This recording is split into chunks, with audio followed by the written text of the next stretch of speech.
Welcome to the Bringing the Human Back to Human Resources podcast, the podcast all about the delicate balance between people and business, and quite literally reconnecting the two. My name is Tracy Rubin, and I've spent nearly my entire professional career in HR. Join me as I share stories, opinions, and words of advice with you each week. Hi, everyone. Welcome back to the podcast. I have another amazing guest interview for you this week.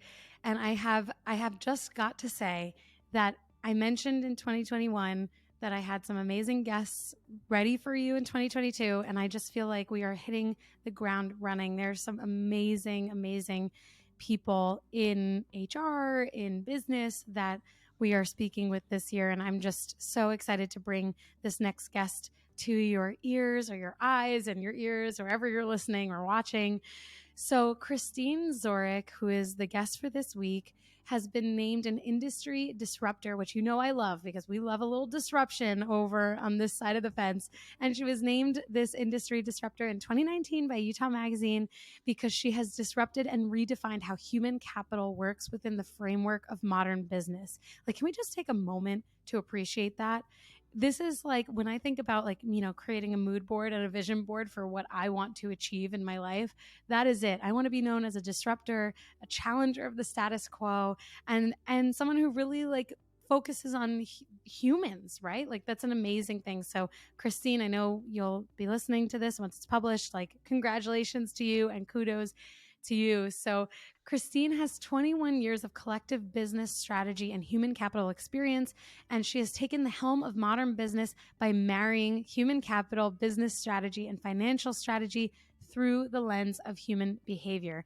She is a thought leader offering big picture visions while designing comprehensive processes, and she's synchronized business constructs to incorporate human intelligence as a proactive strategy for sustainability and perpetual impact. Those are some strong words, and I just love that I got to connect with Christine on a couple occasions now, but really that she is going to be bringing you some really incredible insights in this episode. She's also an official member of the Forbes Human Resources Council as of 2021, which is amazing. In addition to her accomplishments in the business world, she is known for her female workforce development initiatives and her work as a dedicated member on numerous boards. Christine is the founder and CEO of White Label Advisors, which is a strategic direction firm that modernizes business constructs to incorporate human intelligence into early business development.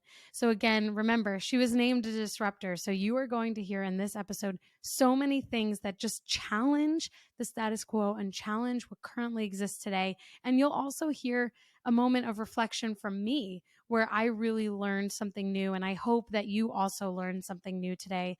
So without further ado, I'm going to let Christine speak for herself because she is amazing. And I think you're going to love this episode.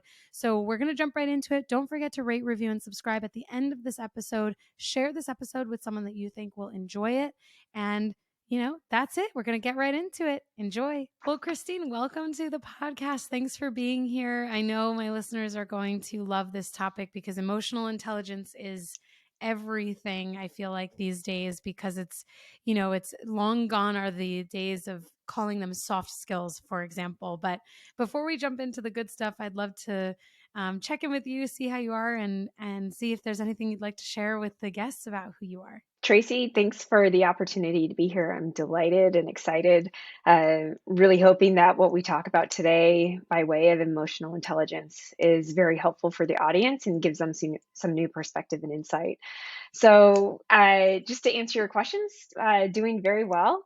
Really excited for 2022 and to kick it off by being on your podcast. So it's going to be a great year. I think we've learned a lot over the last couple of years by way of, society and especially within the business fields.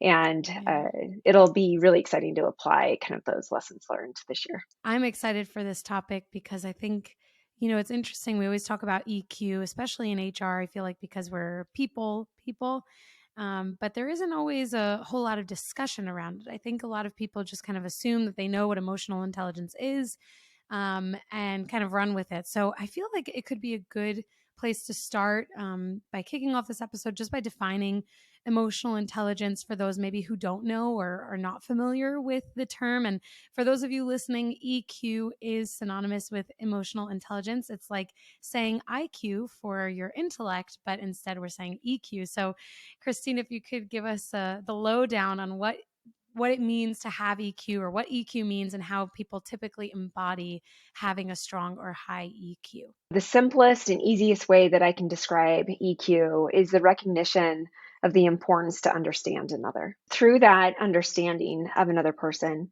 we really enhance our human connection through consciousness. But again, simply, if we're seeking to understand another, that translates over to a high EQ.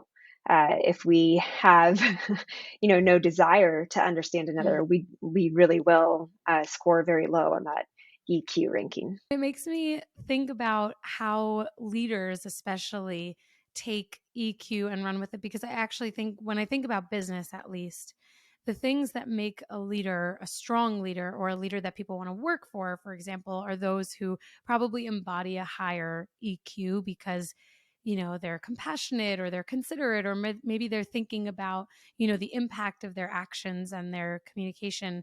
So what are some ways from your perspective that leaders can prioritize emotional intelligence, even if maybe it's not their strongest characteristic as a leader? What can they do to prioritize EQ? Sure. That's a great question. And I love what you said that, some leaders, it might not be their strongest suit, but that doesn't mean it can't be learned. And the simple, principle of the 10,000 hour rule does apply here. And just, by way of factors that really contribute to EQ, uh, honing in those listening skills.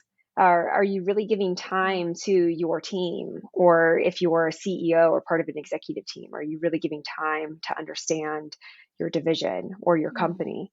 And then that empathetic quotient, because empathy is not sympathy, where sympathy Right. really is a sign of weakness because you're not engaging someone to help themselves. We're in empathy. When we're empathetic, we're helping lead someone with deep understanding to a better place. And then I think another sign of it, or another factor, is intellectual humility. Do we have that openness of mindset and perspective to understand? Don't have to agree, but can we understand someone else's opinion or perspective? So in how leaders can really prioritize those factors, maybe honing in those skills if that's not their strong suit right now, I think it starts with personal self-awareness and self-reflection. Leaders are the example, should be the example for the company, and they set the tone.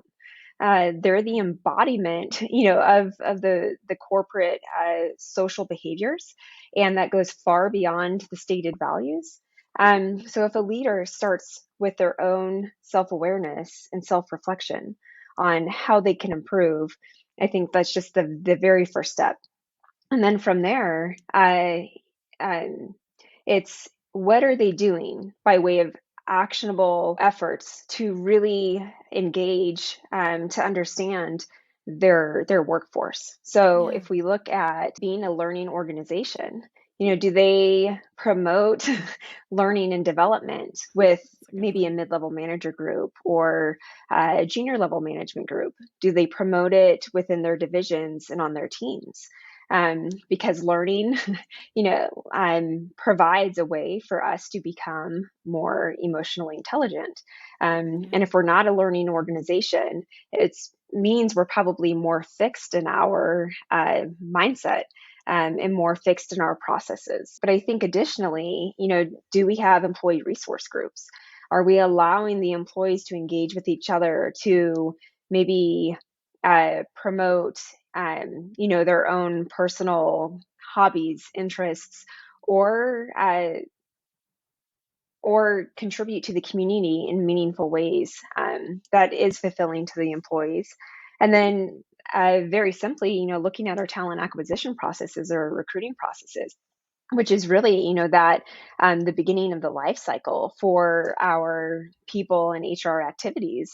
Right. Does our talent acquisition process system and the training that we've given to the interviewers, those hiring committees, really embody EQ? Actually, one of the things that it made me think about is that, and I think even sometimes I forget this, being a leader is a lot of work. And I think that when people say, okay, I'm ready for the next step, I want to be a manager, I want a team, it's almost, at least I can definitely imagine times in my career where I thought this to be true, where it's like, okay, I'm good at what I do, I'm going to jump into this role and I'll be perfect.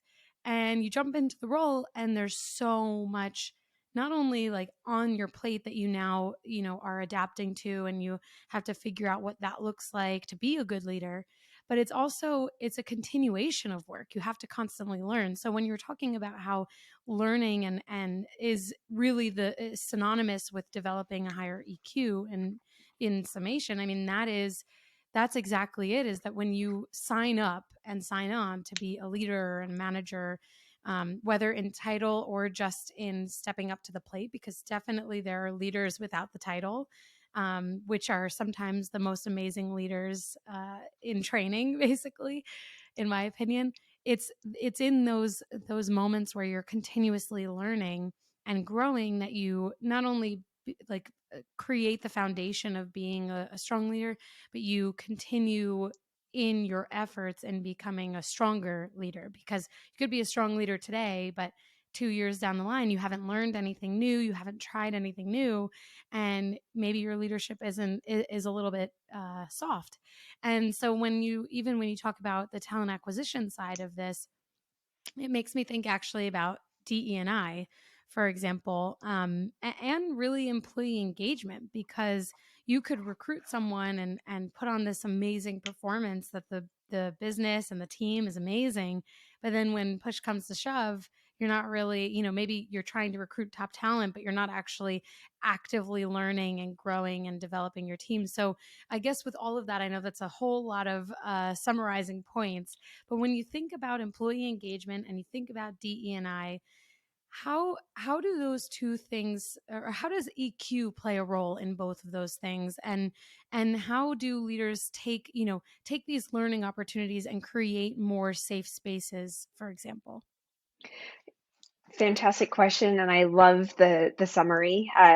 It's brilliant what you said, and absolutely lends into you know what DE and I and employee engagement, what we're trying to achieve there. I think Mm, the correlation of an organization that is promoting DE and really trying to achieve high employee engagement, that organization would have a high corporate EQ.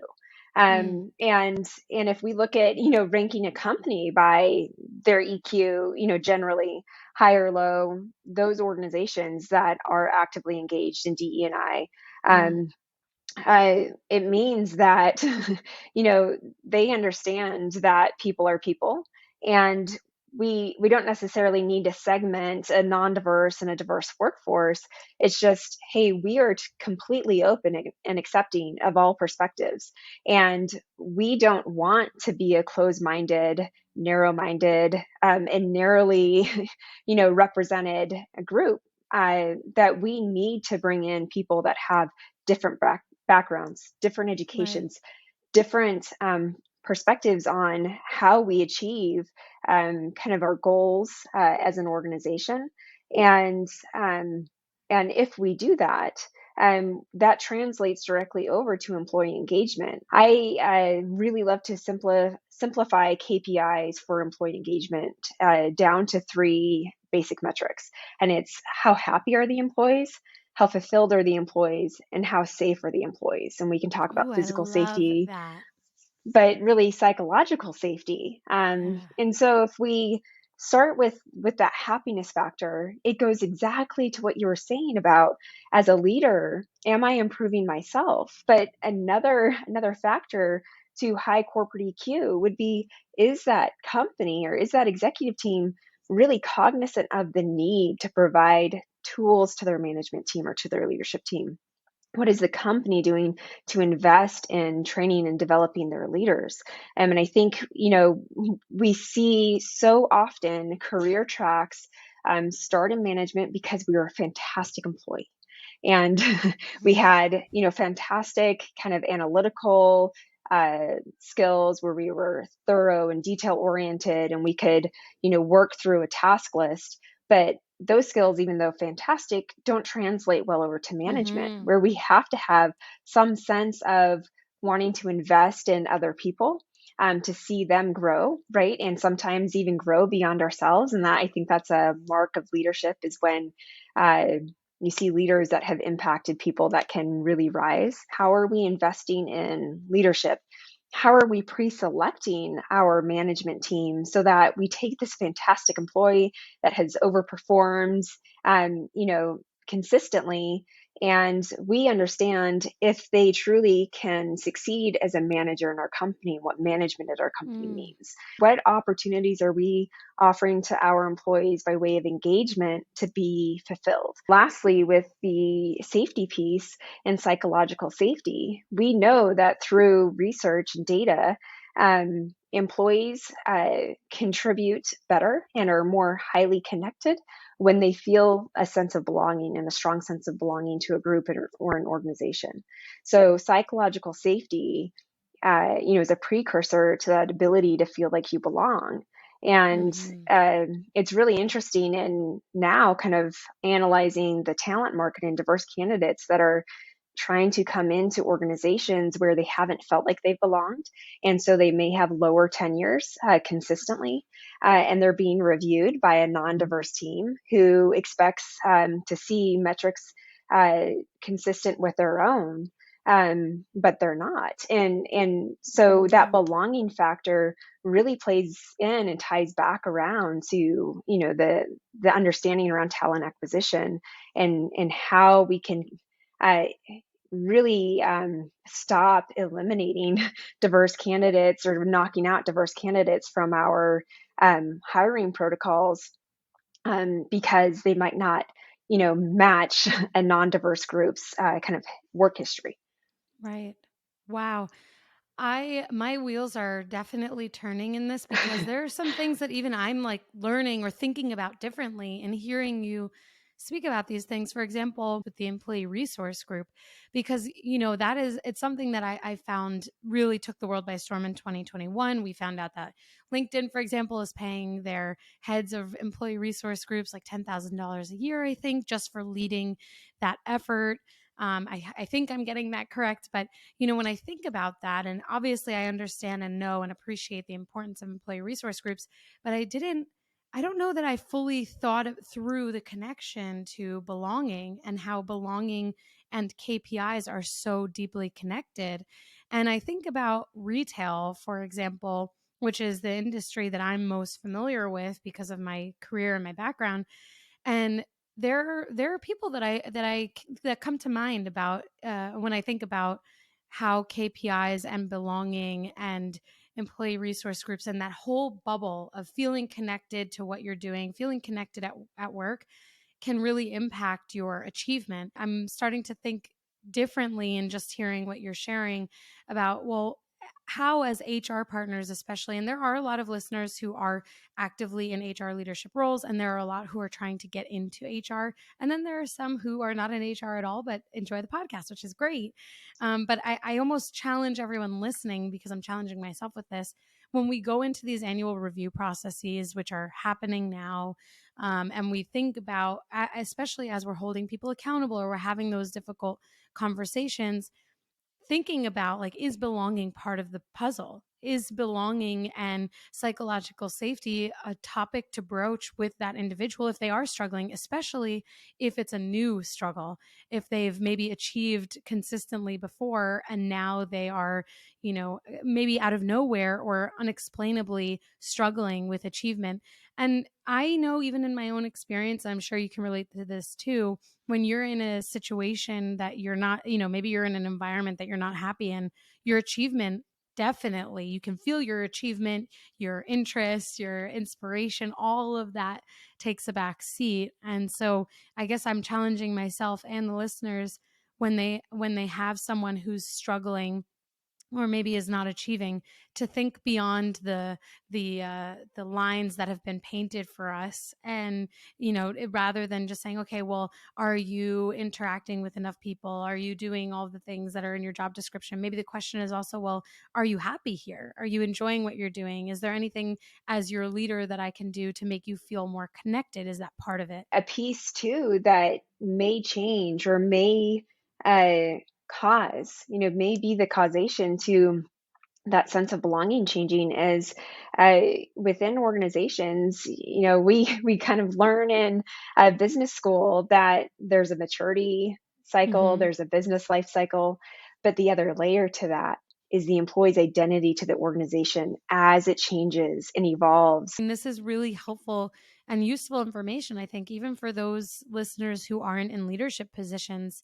When I think about people who are really trying to demonstrate that they're ready for the next step, the Mhm. EQ to me is something that I always prioritize and look for. But actually, there's so much more to being an effective manager and a strong leader. And that's something that I think in the last few years, I've definitely seen businesses shift a little bit. And I think that that's something that really needs to change. And I've heard someone, Erin Deal, who I've actually done a podcast with, she refers to them as power skills, which I absolutely love. I'd love to hear from you specifically, thinking about how there is sometimes this reference back to EQ as a soft skill, which inherently like devalues, I think, what it is and what it means for a business. What are some ways, thinking through that individuals can challenge this status quo so that EQ is really seen as a key contributor to success for a business or an organization and for someone's ability to grow? Yeah, Tracy, I'm so glad that you posed this question, and it is absolutely something that we need to be talking about. There are high correlations to a successful organization and having a high EQ, whether the Mm-hmm. leaders have that EQ or it's the organization's kind of EQ ranking as well. And it's been really interesting because I think we we tend to look at the finance function and industry as being so significant, right? And HR has really in some ways taken a back seat to that.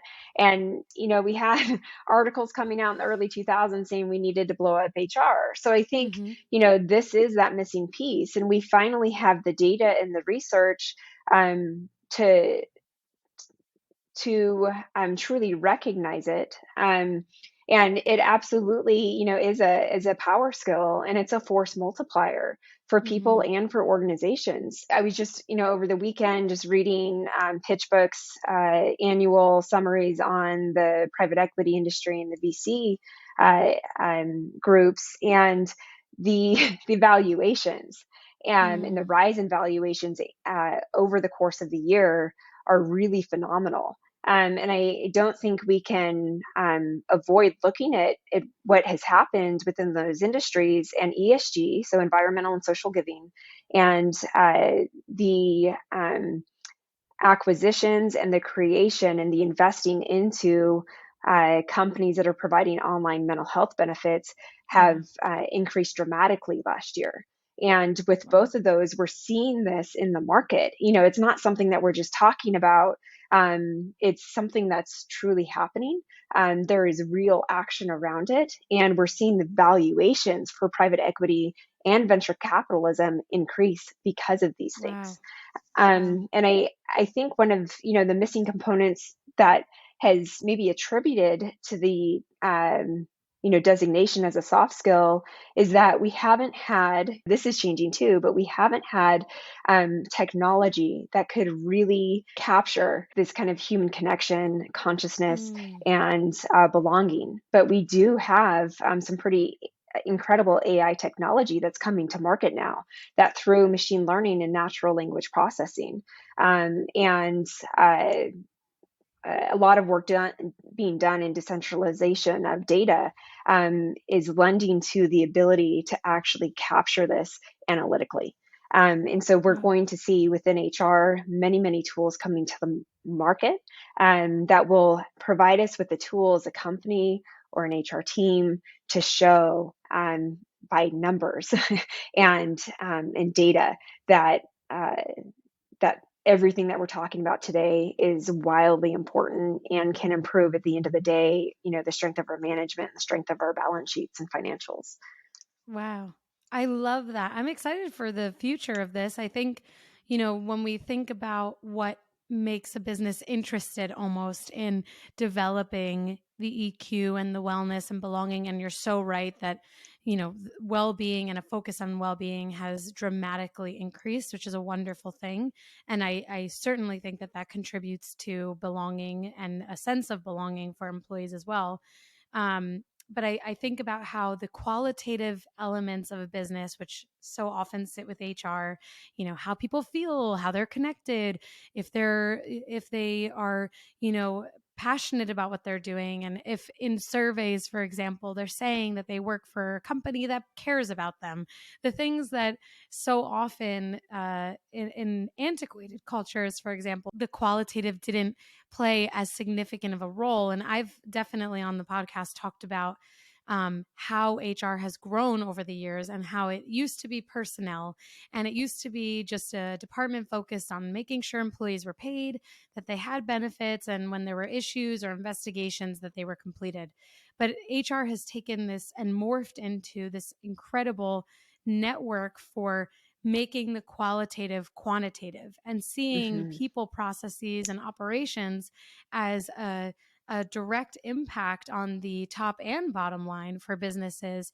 And I just hope that through the capture of data, as you're talking about, and through these incredible technological advances, I digress here. I'm looking forward to seeing how all of that continues to impact and allows the HR function, the people function, the qualitative elements of the business to be something that is assigned a profitability and is assigned a quantitative understanding, because that, at least in my experience, that's been the one challenge as an HR professional is helping those executive or leadership teams that really only want to talk about the quantitative, helping them to see how the qualitative elements of a business, the people behind the business, actually impact the quantitative. And that is something that I really, through this podcast, I try to accomplish every single day. So thank you for bringing that up. I'm looking forward to the future and data and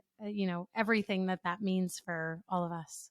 Absolutely. And I love the way that you paraphrase that. I could not agree more. And it's something that I hope that, I can achieve by the end of my career is really creating matrices that take the qualitative and show that high correlation to the quantitative. And there's so much work to be done there, not just in, articles and white papers that we can write about it, but in actual kind of industry benchmarking, and it's something that I would love to achieve. As all of this continues to evolve and the technological advances provide for that. I just so appreciate you, sharing your insights and your expertise, on this topic. I mean, I think it's something that will be evergreen. In 5 years when we come back to this episode, I'm sure that if I listen back, there will be all of these nuggets of information that have, will be almost like a time capsule that we'll be able to really reflect on and see how we hopefully predicted the future. Yes, I hope we do. Well, thank you so much for being here, Christine. Where can people find you and where can they connect? Sure. Thanks so much, Tracy. It's been just fantastic and such a lovely opportunity. And I would be delighted to connect with anyone in the audience. They can find me on LinkedIn, simply Christine, that's spelled with a CH. And then my last name is Wzorek. It starts with a W, so it's WZOREK. They can also visit my firm's website, whitelabeladvisors.com, and there's a contact page there where they can connect with me as well. Amazing. Well, hopefully we'll come back to this one day and really have a lot more insight, and businesses will continue to move in the direction that will enable more belonging and well-being for their employees. Thank you so much, Christine, for your time, and we will connect soon, I'm sure. Likewise, Tracy. Thank you.